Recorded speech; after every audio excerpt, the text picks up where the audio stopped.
Episode 231. We've just gotten through the patch 3.2 main story, so there's a lot of optional things from the same patch now available to us. But first things first. Komori thinks this guy's had it too good for too long. Have to kick his ass in triple triad. It would be my pleasure, my lady, but be warned, I play for the honor and the glory of House Fortomps.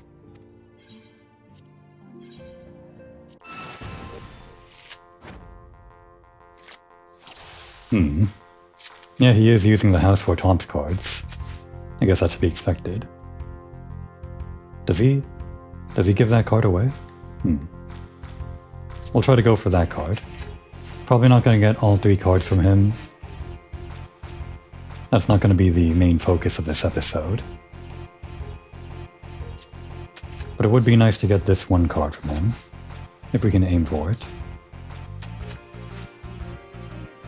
This guy's also using plus, so I have to be careful of that.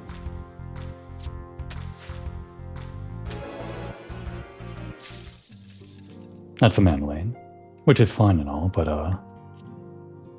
as skilled in the gambling halls as on the battlefield, victory is yours, Mistress Moriko.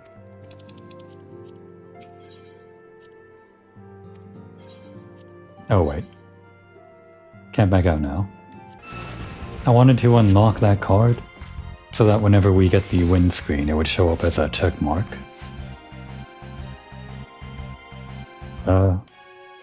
This.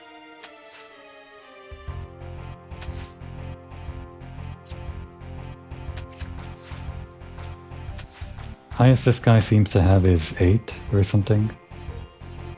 Probably don't have to worry too much.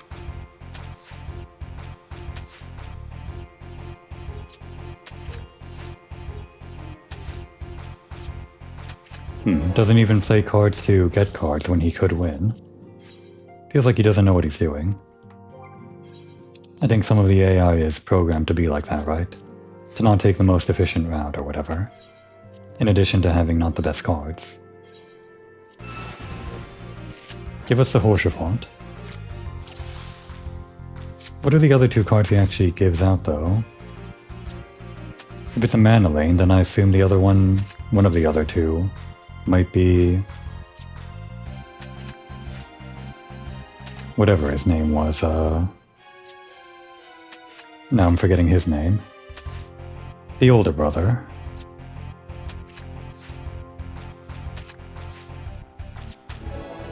Artoriel. There it is. He probably gives out Artoriel and one other. It might be that he doesn't even give out Horsefont. You know, I should have learned my lesson after doing this another time. I shouldn't start episodes on Triple Triad. For one, they're not exactly the most exciting start to an episode. Not that I care about that sort of thing that much. But two, I don't know how long it's going to go on. Could go on for like several dozen minutes or something, especially if I play badly.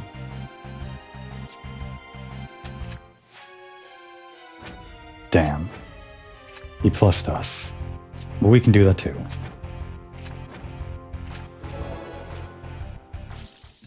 He's really holding out on the cards.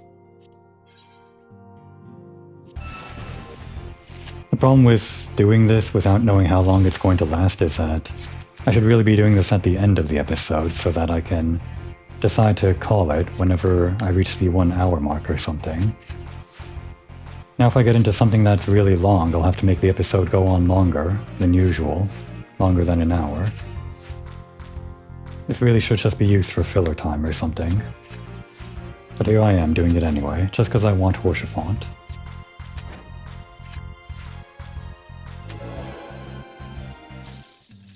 Okay, we'll try it one more time, whether he gives us a card or not.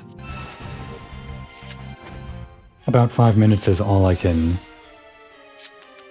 spend on this at the very start of an episode.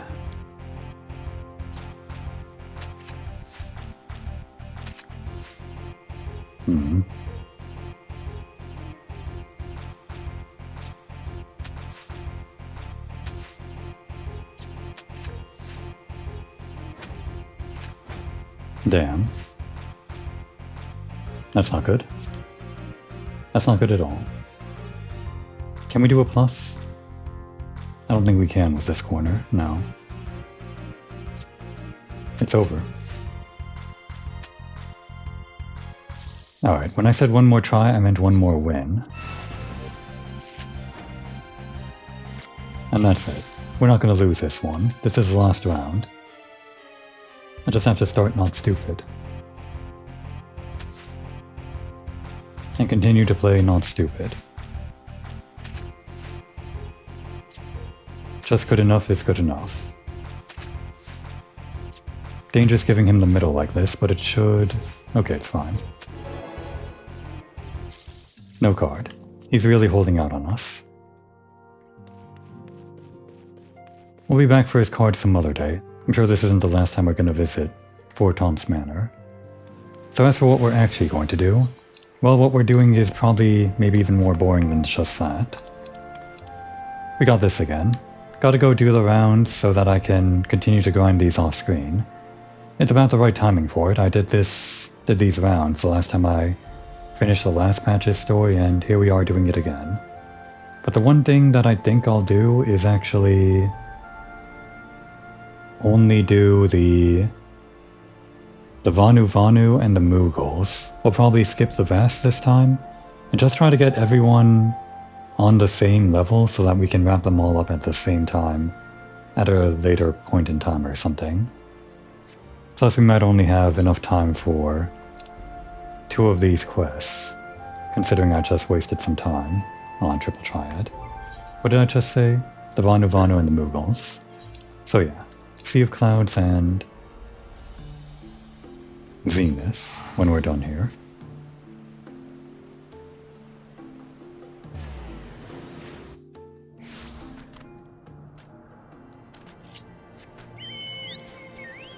I think where we last left these guys off, they just had a banquet solidifying their relationship with Old Zundu, between the Gundu and the Zundu. Oh, we're gonna get something. I thought we'd actually get that at the very end, but okay. Komoi, black winds bring terrible news. The Vundu learn of Gundu Naki's existence. Chief Honu storms into Oak Zundu and demands that Chief Sonu surrenders us back to the Vundu. If Chief Sonu does not do as Honu commands, he threatens to smash our village into splinters and toss the remnants into the clouds. Chief Sonu calls us to Oak Zundu to discuss this turn of events, and he requests that Komoi come as well, quickly, to Oak Zundu.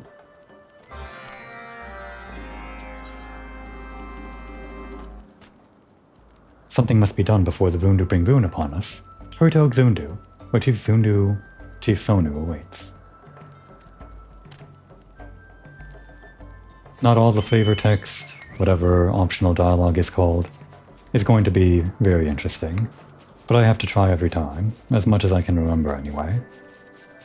Sometimes we'll find a gem.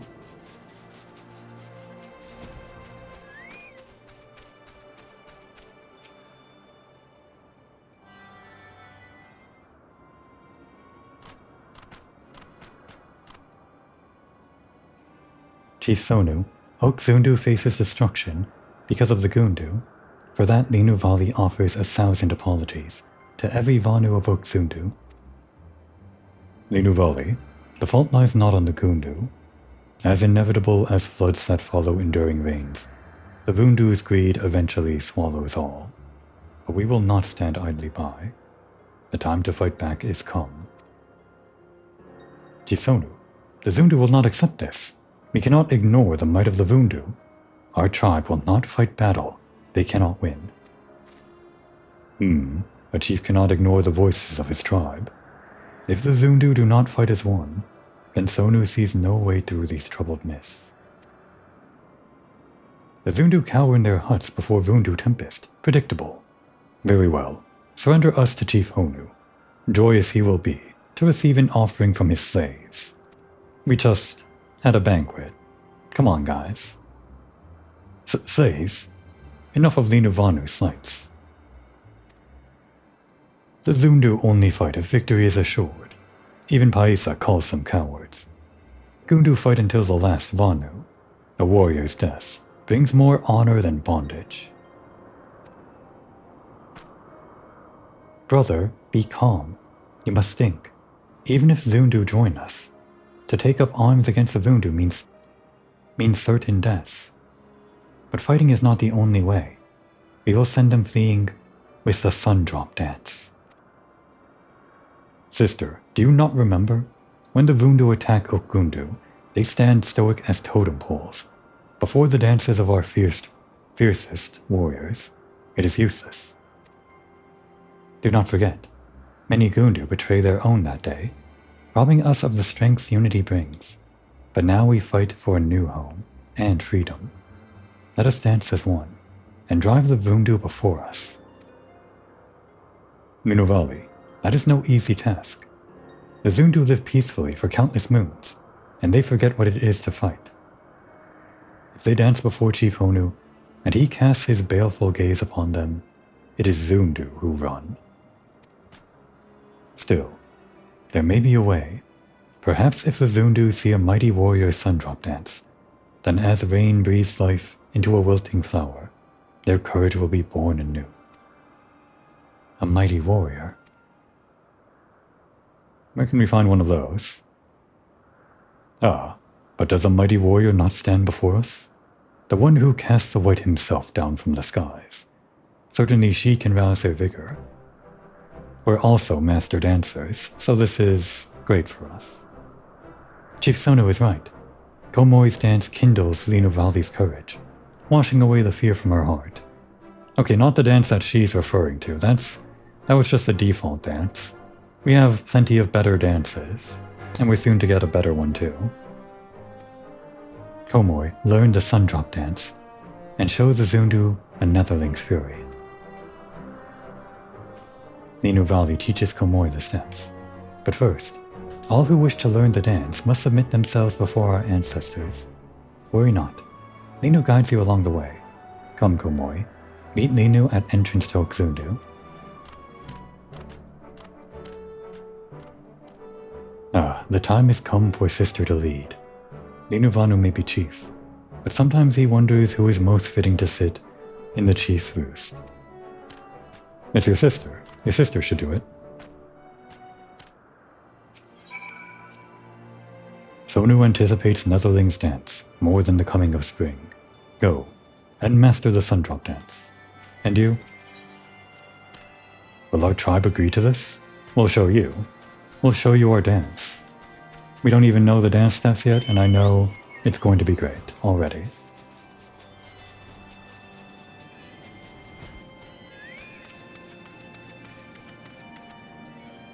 Komori, we must first visit the ancestral statues. 2 of them tower over islands in Cloud Sea, in the shape of Great Vanu Vanu, the first of our kind. Komori must dance atop the statues, laying bare her spirit to the judgment of our ancestors. Only with their approval can Komori earn the right to the Sundrop dance. Here lies the first statue, the mother of all Vanu.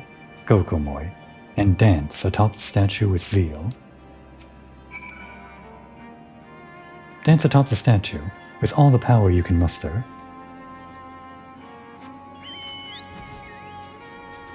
Yeah, this thing. This thing that I didn't really notice before was a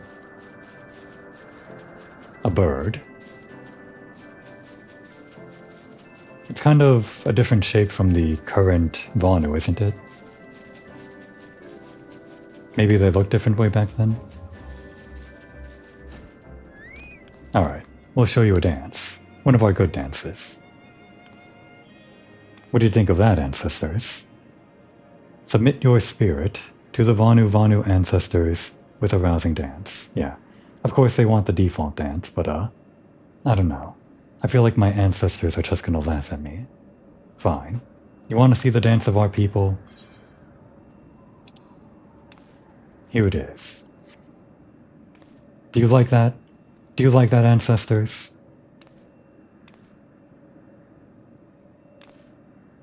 You lose yourself in the dance, and they bear your spirit to the Vanu Vanu ancestors. I guess they appreciate us making a fool of ourselves. I guess that's what it means to lay bare your spirit or whatever. Making a fool of yourself. The violent winds of a monsoon gale could not match the ferocity of Komoi's dance. Oh, you could see it from this angle? That's even more embarrassing. One more statue remains, the father of all Vanu. Lino awaits at Vundu Okbendu. That's a tiny dragon.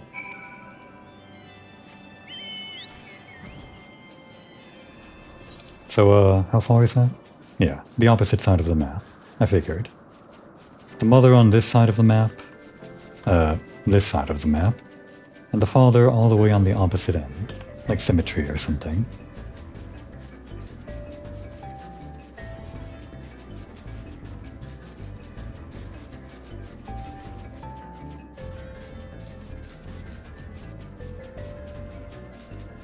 Patch 7.3, was it? Yeah, that's coming out in August or something. But ahead of that, I made some changes to the content that they introduced in patch 7.25. The Crescent Isle, whatever it's called. Specifically, they made some changes to the Fort Tower, which I've been trying to get into, but haven't been able to really do it yet due to, well, just people in the North American server not really jumping at the gun to get in there. I feel like they feel like they can't do it if they don't know all the steps already, whereas I feel like I just want to go in blind and, well, just charge in head first, ready to fail. I'm sure people in other servers, the EU and the JP servers, do just that, but here in NA, nobody's willing to do it. Anyway. Climb atop the statue, and show the father of all Vanu your dance. Do not hold back. The statue stands strong against the most thunderous stamps. Go, Komoi. Linuvali watches from here. The changes they're making to the Fort Tower will make it easier for like-minded people to get into the tower, but not that much easier. It'll still probably heavily rely on people being in pre-formed parties or something, whereas I like the idea of people... oh no, that's the wrong dance. Where I like the idea of people just randomly getting into the Fort Tower just as pickup groups or something, and seeing how far they can get without any real coordination. It'd be great if we could do that. At least once or twice. I don't have any guild or whatever, free company, to go into the Fort Tower as a 48-man party with. Such a dance, and with it the ancestors of Vanu know full well the constitution of your spirit. Does Komoi not feel them smiling down in approval?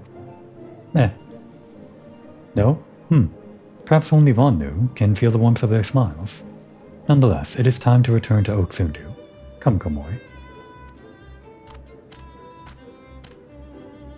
And back. At least we can teleport back. Of course, there's always a few people that are trying to enter the Fort Tower the same way I am, just like random people trying to make a pickup group, but never enough to actually get the bare minimum requirement to go in, which is like 16 people. Closest I've ever gotten was like around 12 or something, in one server, or one room, instance, that's what it's called. But whatever, it's neither here nor there. Komoi submits her spirit before the ancestors, and earns the right to the sun drop dance. Pay attention, for it is easy to miss the subtlety of its movements among its fury. Learn it well, and reawaken the Zundu's courage.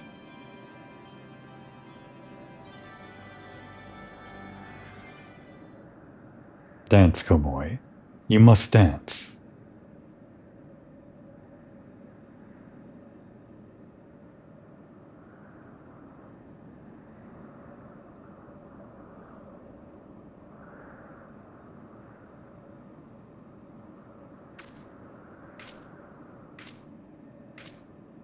Look at her go. She's doing it. What do you think? Pretty good, right? Maybe?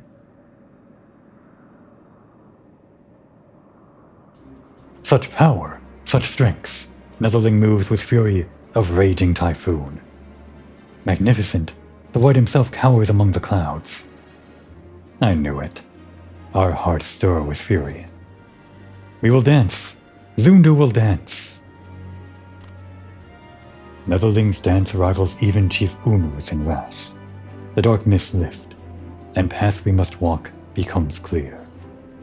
Gundu and Zundu shall dance as one, and put the Vundu to flight. I knew you had it in you, Komoi. The Vundu will flee like frightened gale cats.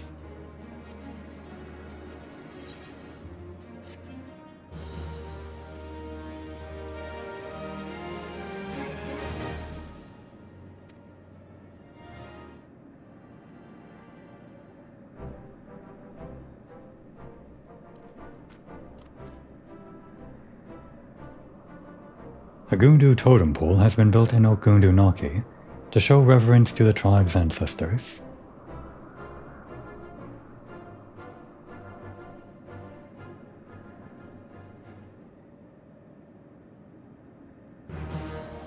And now we're honored. More importantly, we got a new dance. How do I... Right.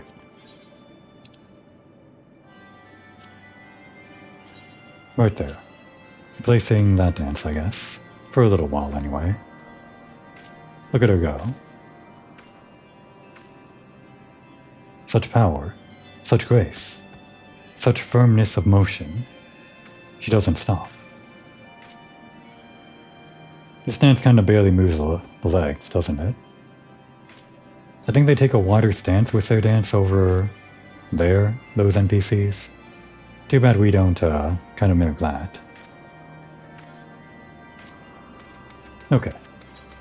That's it for that one. I can do those bonus quests or whatever later. Off screen. Next up is the Moogles.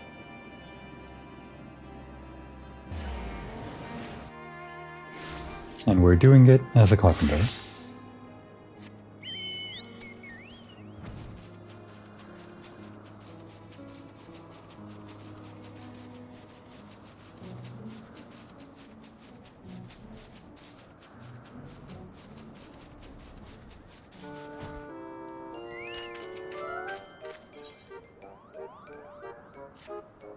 I can't believe them, Kupo. Of all the times for trickery, why if they were here, I'd give them a piece of my... Oh, Komoi. Once again, fate is working against us. Sometimes it seems as though we can't lift even a single brick without something going wrong. Let's put all our palms together, and hopefully we can find a solution. Your palms? Is that where your brain is? Inside the palm? Does the brainstem go down the little palm stem? That seems kind of dangerous.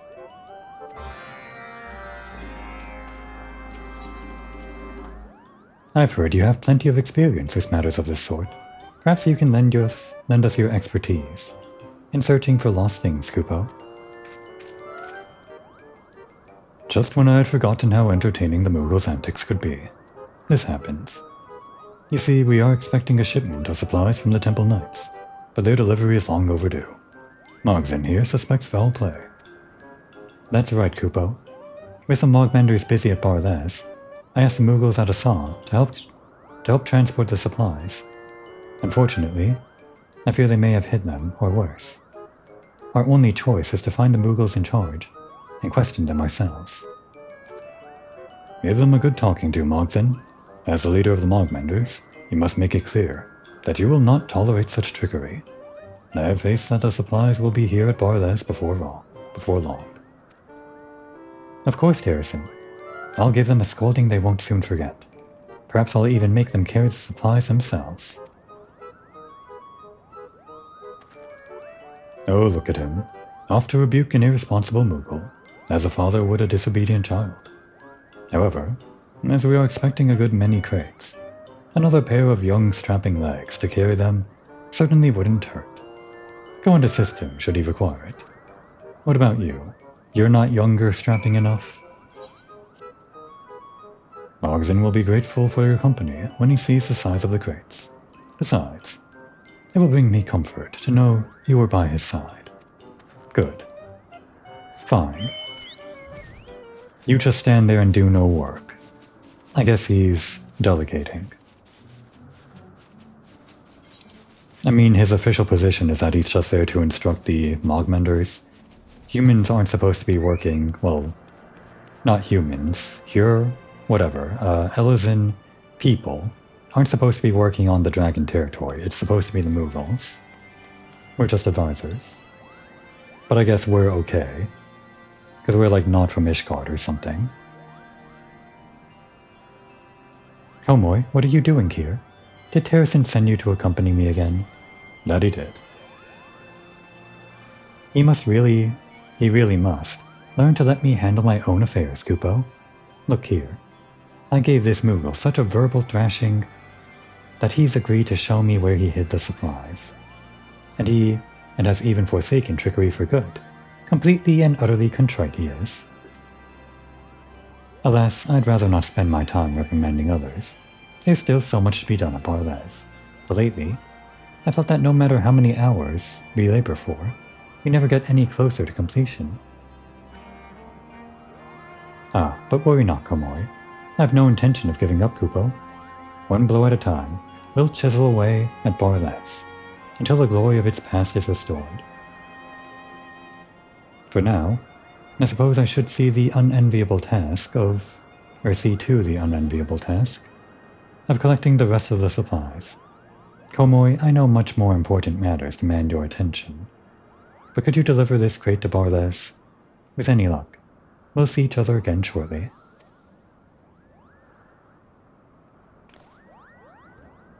Now, show me where you hid them. Quickly, there's no time to waste, Kupo. Damn, I should have talked to that guy first. Kinda missed out on his flavor text. Well, I could... Alright, this is a stupid thing to do. I'm just gonna do it. Just because we're kind of right there. We're resetting the quest. We're just gonna speed through all the dialogue we already saw. We're doing this just for the Mughal mailer's dialogue, when I really don't have to. I just saw the opportunity, so I grasped at it.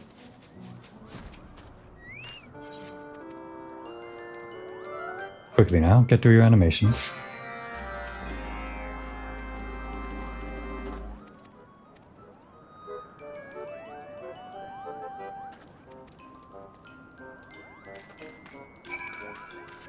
And back to the Mughal mailer.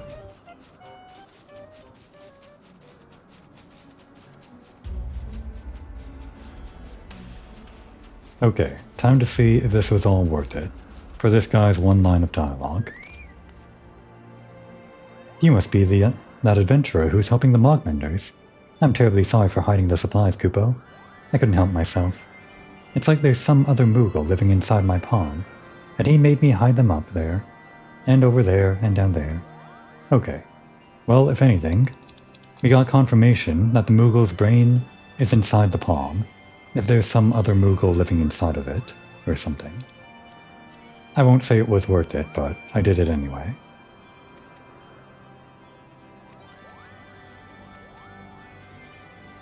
I guess that's why the palm is pink?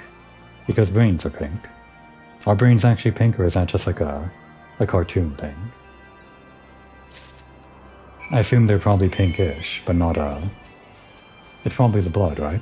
Or something? They call it gray matter.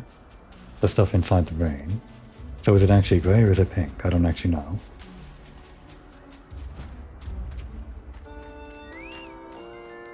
You have returned, and sooner than expected. Is Mogzin not with you? We got the box. A crate of supplies sent by the Temple Knights. Intended for delivery to Barles. These are certainly the supplies we ordered. Now kind of Mogzin to shoulder the burden of finding the rest. While he is occupied, there's a matter I would like to discuss with you. As you have doubtless noticed, Mogzin has become an admirable crafter in his own right. In fact, the zeal with which each and every Mogmender approaches their work has been not short of astonishing. However, despite their best efforts, their progress leaves something to be desired. Curious as to why, I observed the Mogmenders at work, and one thing that struck me was the feebleness of their blows. Now this is no fault of the Moogles. It is not due to laziness that they strike so lightly. No, and I believe their tools are to blame. The Moogles cannot grip their tools firmly, and they do not have our dewy arms. Tools made for us are entirely unsuitable for them. But what if we were, to furnish them with tools attuned to their etheric energy? Which brings us to the supplies. With them, we shall make wind-aspected tools, which I believe the Mogmenders will be able to swing as mightily as we swing our own tools. I would give you the honor of helping me craft the first one. I ask that you craft a simple but essential part, the hammer's handle. Ensure that its shape is suited to a Moogle's paw. Afterwards, I shall apply a specially made varnish, which will enhance the ethereal conductivity of the tool. Before you begin, however, bring the crate of supplies to Mogmol. As always, you are free to take whatever you feel is necessary to complete your task.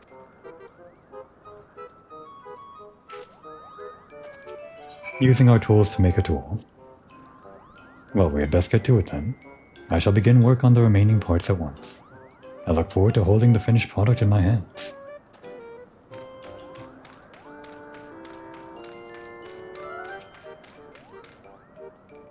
The others think I have the easiest job in the Mogmenders, but they're wrong. Have you ever flapped your wings in place for hours on end? No? Then you have no idea how hungry it makes you, Kupo. But I must do my duty. What supplies do you require this time? You could just, sit down. Have I ever seen a Moogle sitting? I'm sure I have. Like on one of those playground seats or something, right?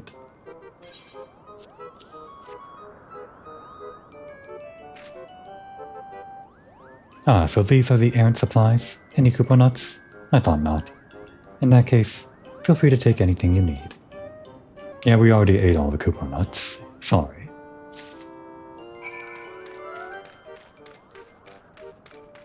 Okay. Oh, we can just go to this. Can we make it good? We have to make it good. So it's gonna be easy.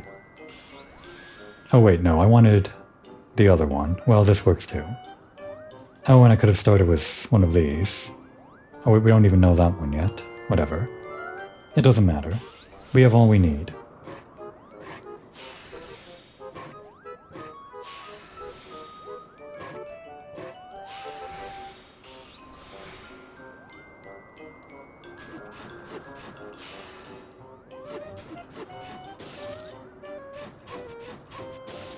In the long run, using this action is more efficient.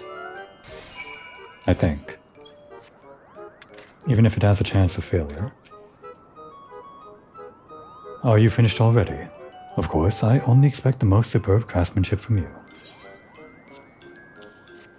High quality, like you wanted. Ah yes, this is a masterpiece. Of that there can be no doubt.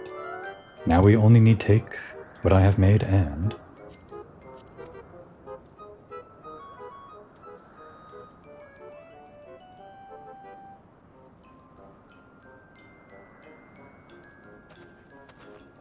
Look, Komoe. Have you ever seen a hammer so mighty, so majestic, so... miniature? Ah, there is nothing like crafting something so fine with your own hands. Of course, I could not have done it without you, my friend. Komoe, Terracin, I'm returned. And with all the missing supplies, no less. What's that smell? Have you been crafting? Is that what it smells like when we craft? Indeed we have, my dear Mogson. A special present for our favorite Mogmender. I believe you will be most pleasantly surprised. Oh, I'm not falling for that again. I still remember the taste of disappointment when I bit into those fake Kupo nuts. What is it this time? Another cloud mallow? As funny as it would be, no. Komoe, you too? Perhaps you are telling the truth after all. Very well, show me your present. Just in case. I shall grid my palm for the worst. Gird. Gird his palm. Was that a scream? Is that what Moogles sound like? When they scream? This hammer, it's different from the others. It's pink. Most Komori and I poured our hearts and souls into it, so I hope you are able to make good use of it. I believe this hammer, and other tools like it, will bring a marked improvement to the Mogmender's work. How does it feel, Mogson? It's so light, and fits in my paws perfectly. Were those other tools just for practice? Why, I feel as if I could chip away at stone all day and night, Kupo.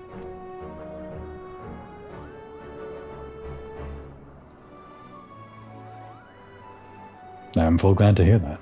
Truth be told, I know that you and the other Mogmenders were growing frustrated at your lack of progress. With this, I believe you will be able to produce work at the speed and quality I know you are capable of. I apologize. You shouldn't have had to go to such great lengths on our account. Nevertheless, you have my thanks, and the thanks of every single Mogmender. That is why we are here, is it not? To teach you and yours all we know, so that one day you might repair Zenith without guidance from a doddering old fool. So, there is no need to thank us, much less apologize. We shall be content to see you produce grand works. And so shall we, Kupo. And so we shall, Kupo. I dare say this moment marks a new age for the Mogmenders.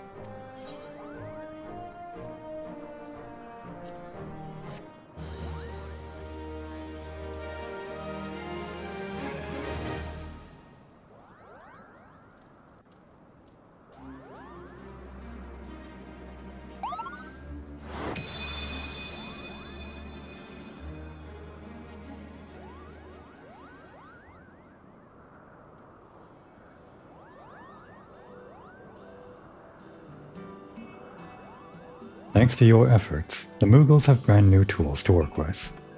Continue assisting the Mogmenders to see repair of Barlas completed.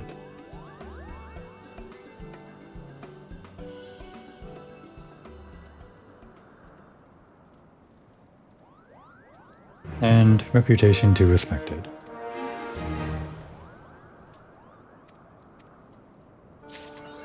Alright. Now actually we have more time than I thought we might at the end of these two rank up quests. Because I usually, well at least last time, it felt like I could barely fit in all 3 rank up quests into one episode.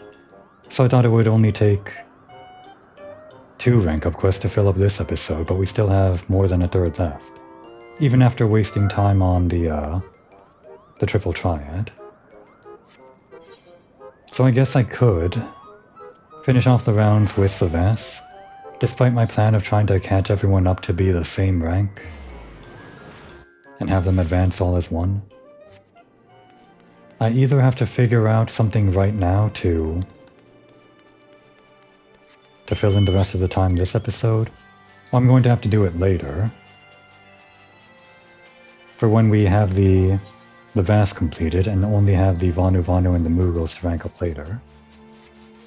Can't think of anything to do right now. I mean, we could go on to, like, the actual important dungeons and trials or whatever.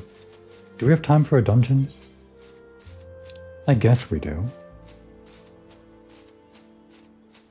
It'd be kinda tight, but I think it'd fit. What dungeon was that, actually? Crap, I'm not prepared for this.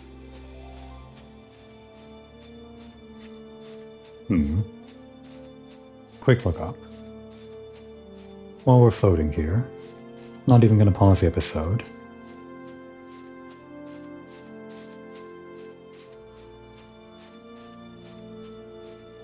.2 dungeons.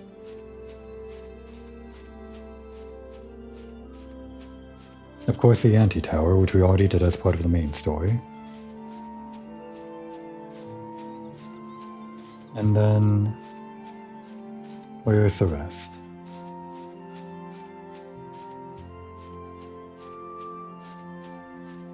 One more night in Amdapur. I see. Yeah, these hard mode dungeons aren't really... Well, they're kind of hard to find, because they're spread out all over the place. Where are we going? Old Gridania.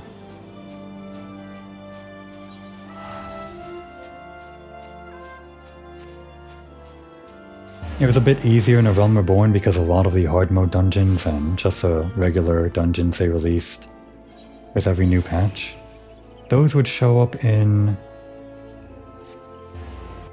over by the Rising Stones, in the bar right in front of it. Kind of the gathering place for those NPCs. Of course, there were plenty of other guys that were also not... Oh no. Alright, we're not. We gotta be this. We can't go in as a carpenter to the dungeon. But yeah, a lot of the dungeons in A Realm Reborn were also just kind of in random places like this I had to sniff out.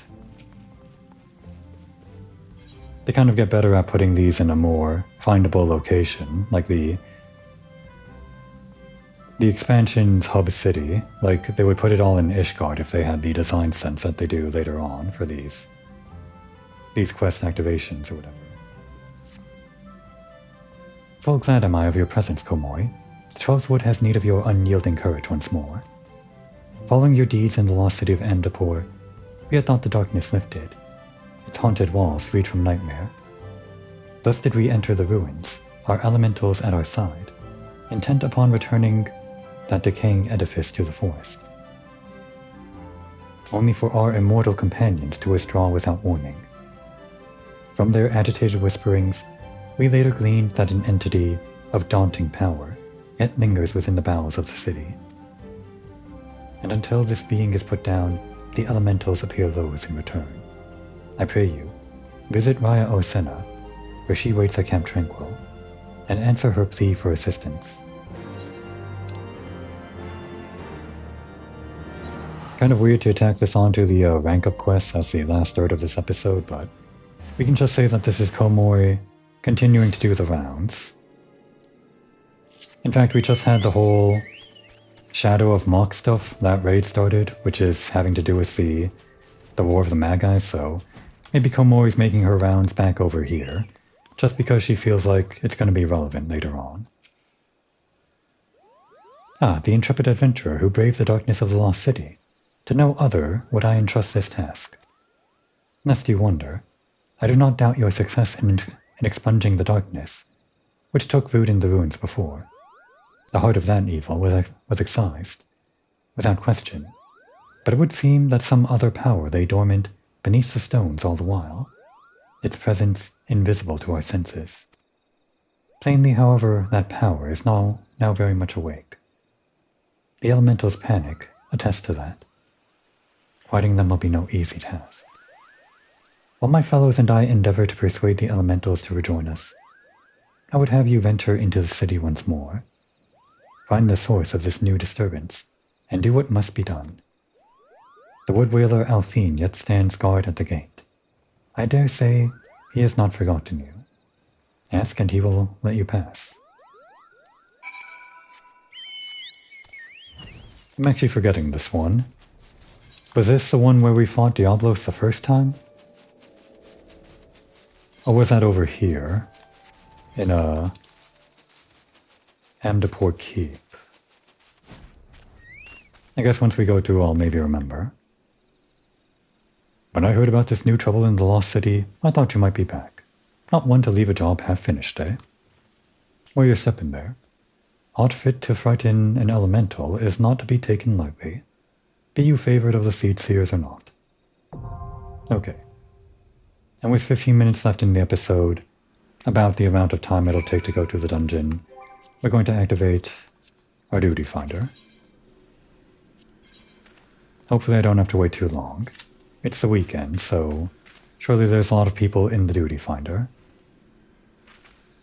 Guess we'll wait and see.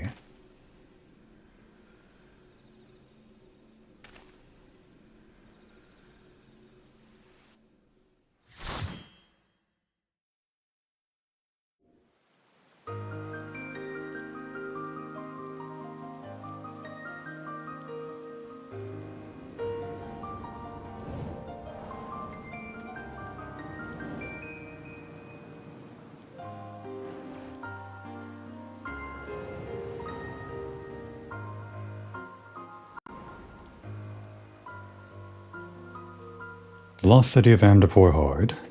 While I was raiding, the rain started.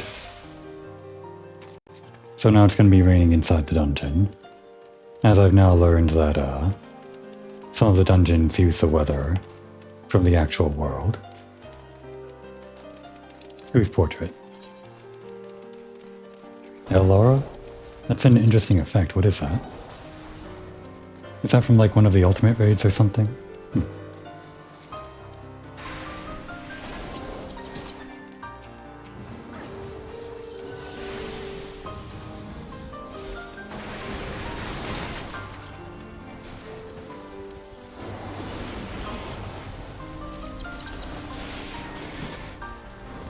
Are we stopping here? Can I put down my ley lines? Okay.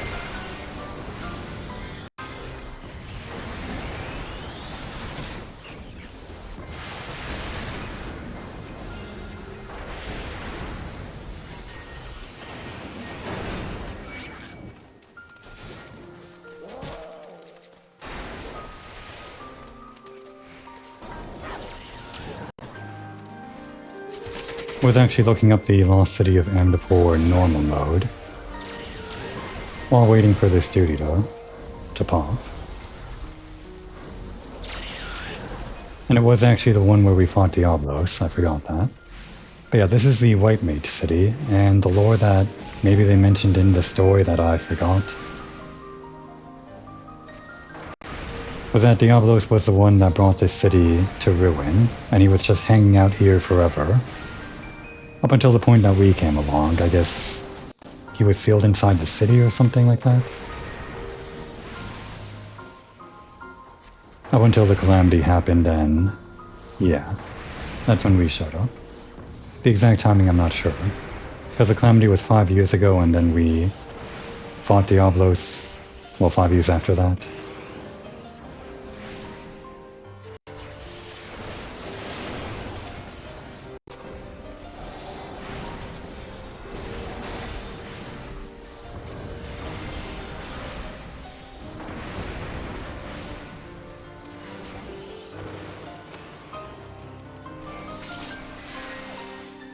Of course, Diablos is over in the Shadow of Mock raids right now, so whatever he's doing right now has nothing to do with this.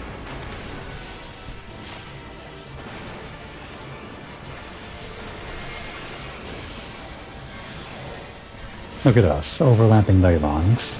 Amateur mistake. That doesn't really do anything, it doesn't matter.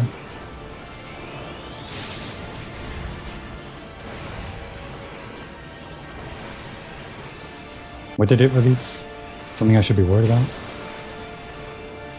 Oh, I didn't even notice it did that.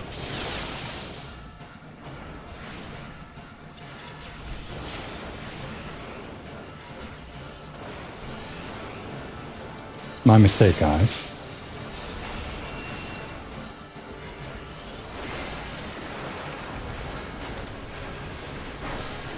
Is that the thing that does it? Yeah, it is. That's the wrong spell.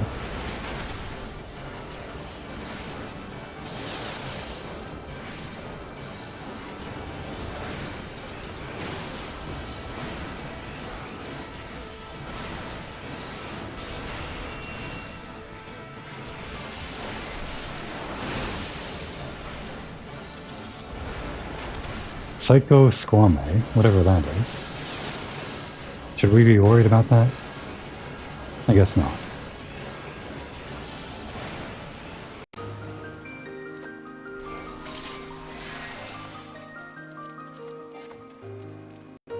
I already have one, huh.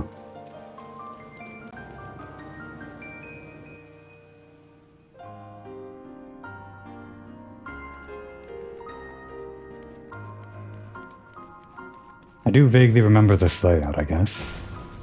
Kind of? I think. Guess we stand in this?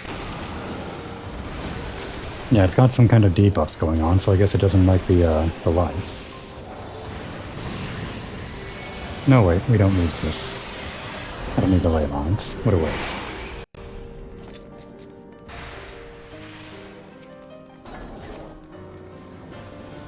Guess that's the gimmick for these mobs then.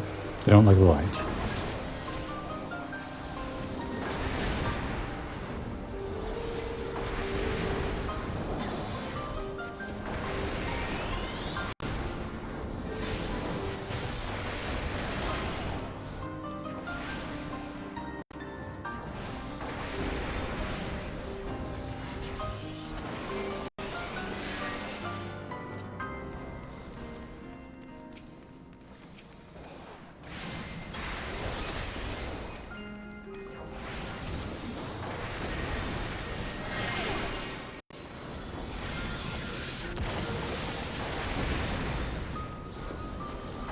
Alright, good leyline usage here, I think. Probably gonna get the full, well, they're gonna die before it's used up. Whatever.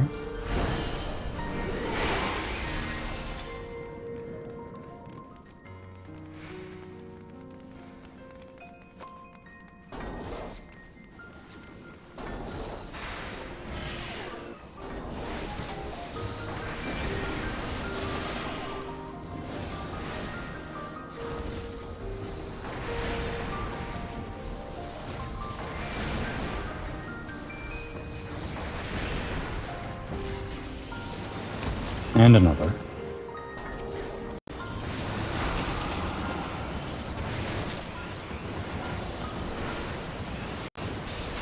Why are these dragons here? Oh wait, right, I guess... Do we know this already? It's called a rift dragon, so it must be like a dragon from the void? And like dragons and the void sort of, due to the history with the Crystal Tower and all that, have some stuff going on.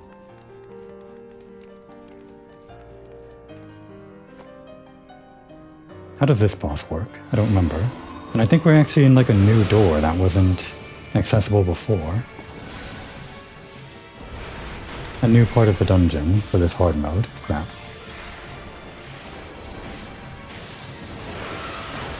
There goes my ley lines.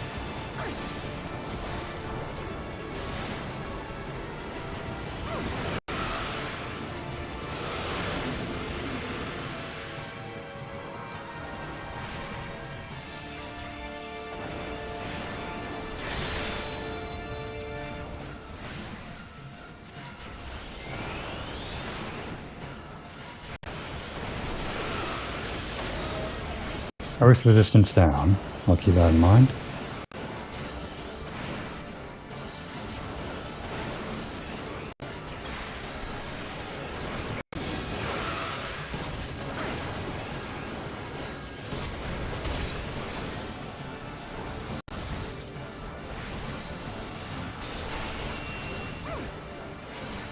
Put down some kind of earth field over there.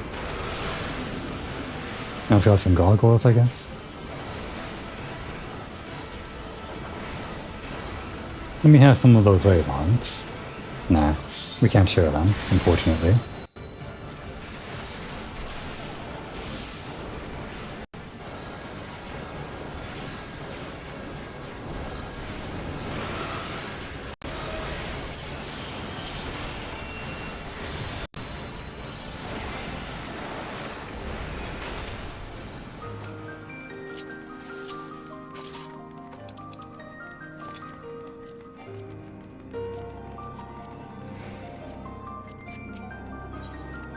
Funnily enough, we fought a statued lion like that.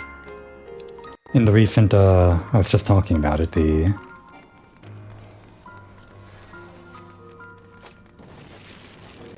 I call it Crescent, that's what it's called. Did we not pick something up? Was there some mechanic we skipped?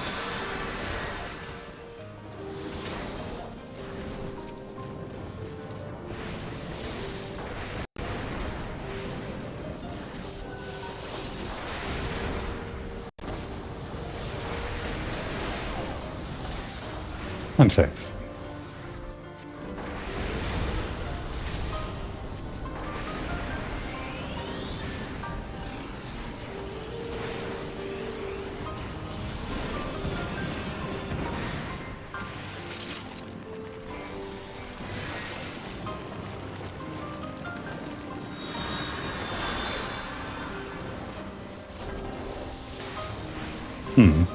Those seem more robotic than what I usually expect the defenses of M4 to be like.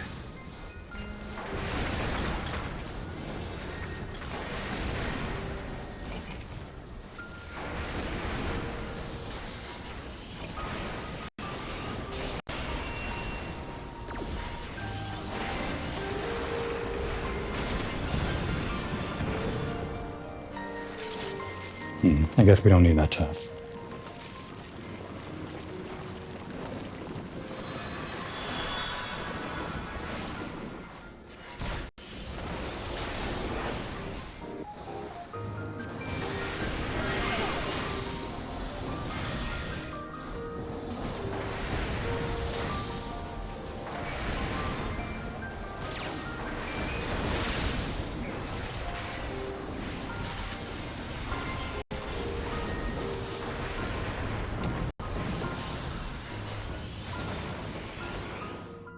And now the boss. Last time was Diablos, black magic, so this time the hometown favorite of the white mages, white magic.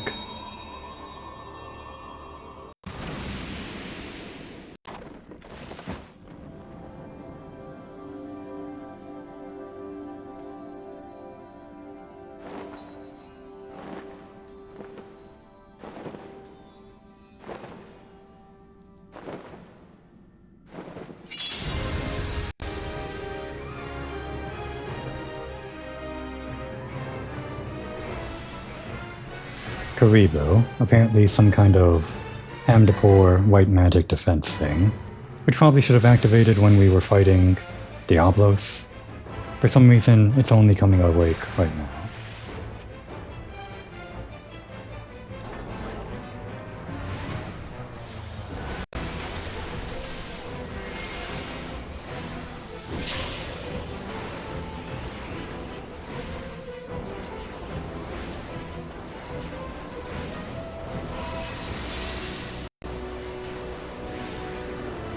I think you don't want it inside the regen field.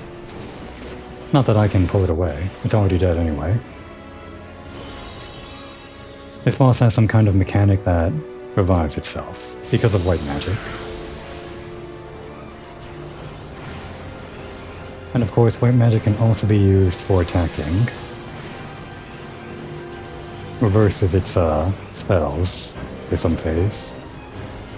I was looking up some of this stuff while I was waiting for the dungeon to pop, the duty roulette.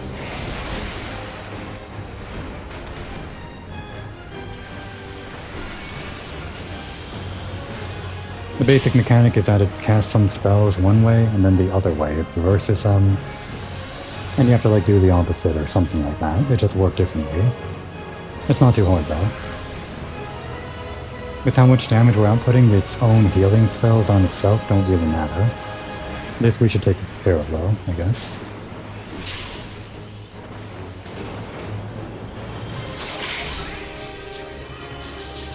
Think we want to stand in this?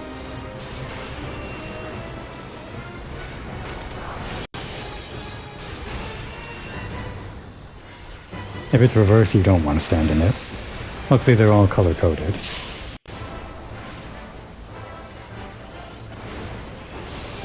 Right about now.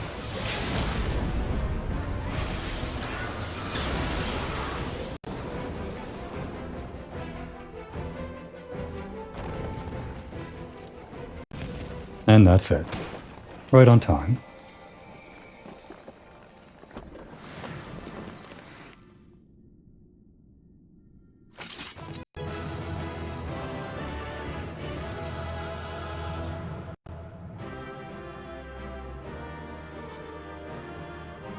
All right.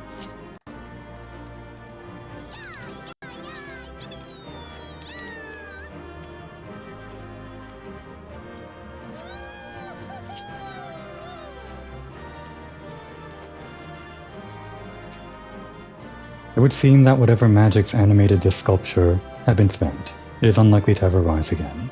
How unfortunate.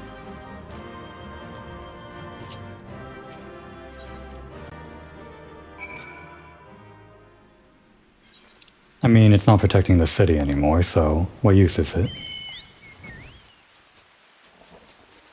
It had one job and it didn't even help with that.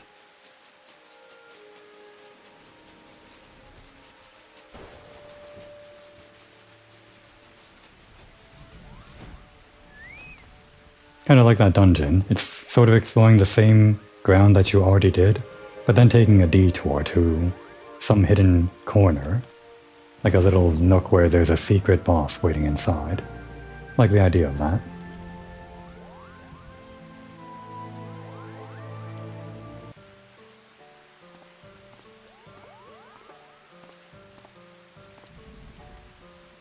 You have returned from your expedition into the Lost City.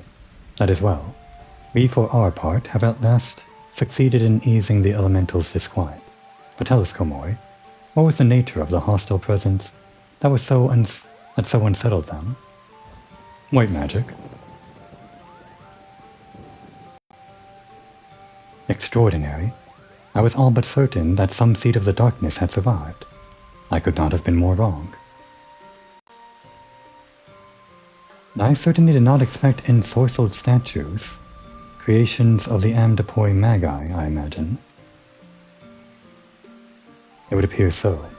They likely began to stir when that fiend was awoken by the weakening seal. Yet that does not explain why the elementals would have cause to fear these ancient sentinels. It seems safe to assume that the Amdapoi built them to repel the armies of Mach. Were I to hazard a guess, I would say that the passing of the years has dulled statue senses, and that they mistook our friends for ethereal beings of a different order, void scent of the kind employed by the Magi. The elemental's arrival would have seemed like an invasion. That would explain much, yes. Void scent monstrosities and undying guardians of stone. The War of the Magi must have been a conflict of truly terrifying proportions. It is well that these ancient relics have at last been laid to rest. With the city's defenses thus disabled, we may safely return to our task of cleansing the ruins. You have our deepest gratitude, Komori. Yeah, keep on cleansing those ruins. No one's ever going to make use of them, though.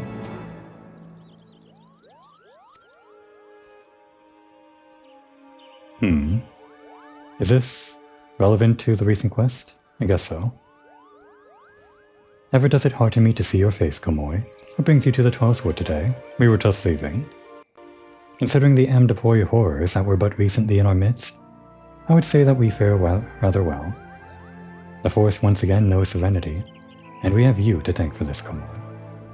Brother Isumi Yan continues his research of the ruins, and the scars of the War of the Magi. We must not shrink from the horrors of history, lest we be doomed to repeat them. Okay, so they're just researching the history. Guess that's all they're using the ruins for. Pretty sure that plot thread doesn't really go anywhere beyond this. That's the last in this quest chain, anyway. Just because we're in the area, we'll take our break over here, back in the Rising Stones. This way. Which will act as a segue for the next thing we're going to do in the following episode. Which is going to be more stuff with our good friend Unukalai. Anyone move around after that last stuff? I think they're all just in the same position. Philomene still doesn't know what happened to her daughter, and we're not going to tell her, not yet.